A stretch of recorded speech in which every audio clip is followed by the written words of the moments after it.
y niñas, bienvenidos a esta cápsula de historia. Hoy aprenderemos sobre qué es una constitución, por qué es tan importante una constitución, en qué consiste nuestra constitución, cuáles son sus disposiciones generales, cuáles son los capítulos que la componen. De esto y mucho más en la siguiente cápsula.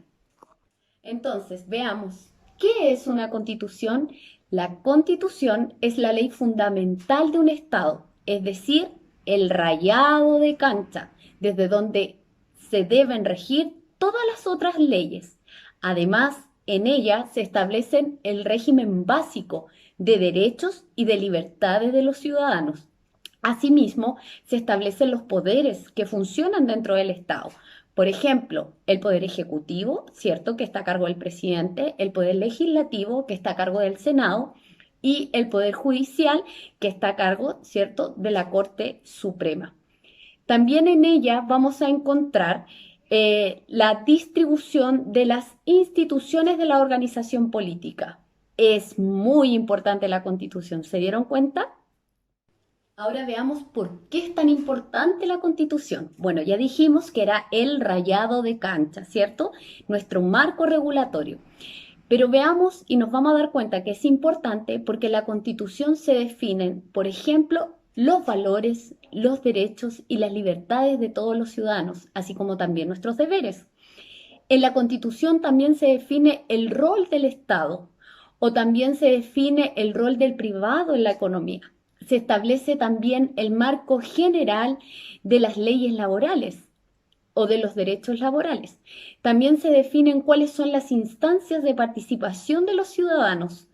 También se trabaja y se establece en nuestra Constitución el rol de las Fuerzas Armadas o qué lugar ocupa el medio ambiente. De eso y otras cosas más permiten o hacen que la Constitución sea nuestro marco legal, la máxima, la ley más importante que regula todo el resto de las otras leyes.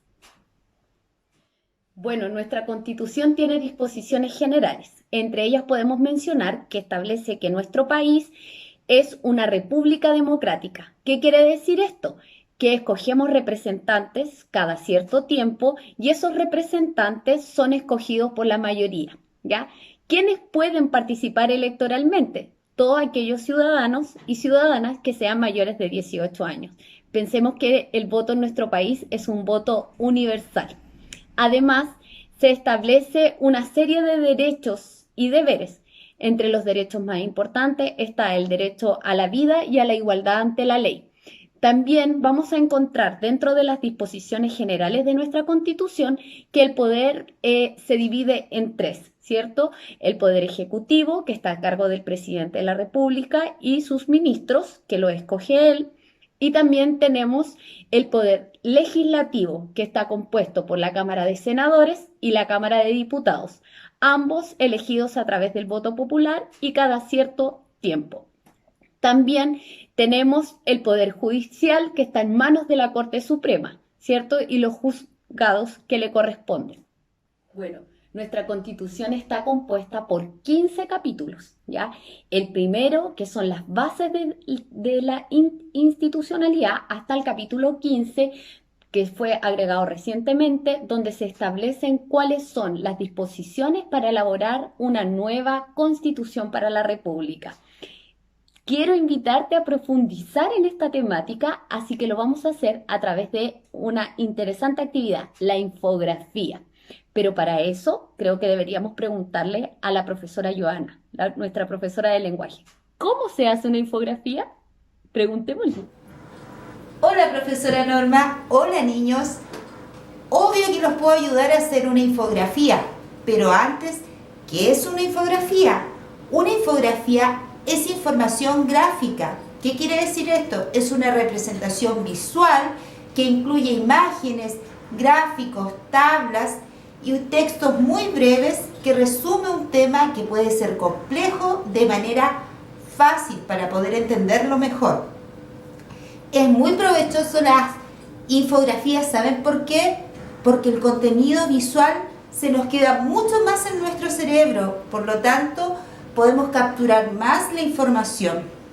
Ahora bien, ¿Cuáles son las partes de una infografía? Una infografía tiene un titular, que es aquel que resume la información visual y textual, ¿verdad?, que presenta una infografía. Este tiene que ser breve, sencillo y que resuma toda la información. Puede tener subtítulos, ¿verdad?, que es una ampliación del titular. Tiene un texto que proporciona al lector en forma breve toda la explicación necesaria para comprender mejor las imágenes. Lo que las imágenes no pueden expresar se expresa por medio de textos breves, por palabras. Tiene un cuerpo, que es la información visual, que puede presentarse a través de gráficos, mapas, cuadros estadísticos, diagramas, imágenes, tablas, etc. Tiene una fuente, que es eso, indica de dónde yo obtuve la información. Esta se debe presentar en la infografía. Y tienes crédito, que es el nombre del autor o autores que hicieron esta infografía.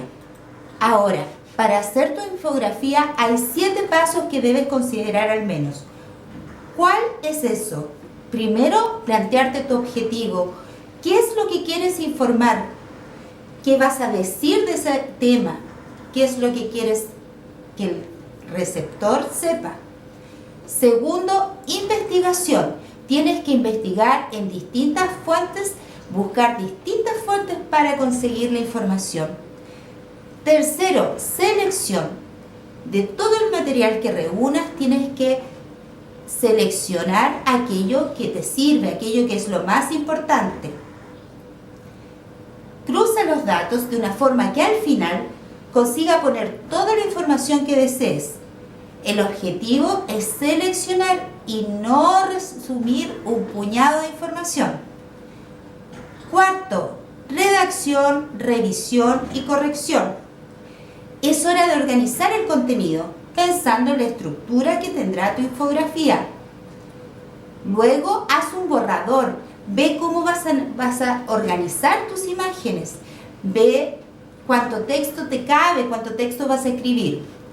Sexto, es hora de tu ejecución, que empieces a hacer tu infografía.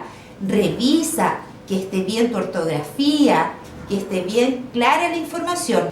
Y séptimo, divulgación. ¿Qué quiere decir esto? Ya es hora que compartas tu infografía con el resto del mundo. Esos son los pasos, profesora. Espero que les haya quedado claro para que ahora hagan su infografía en historia.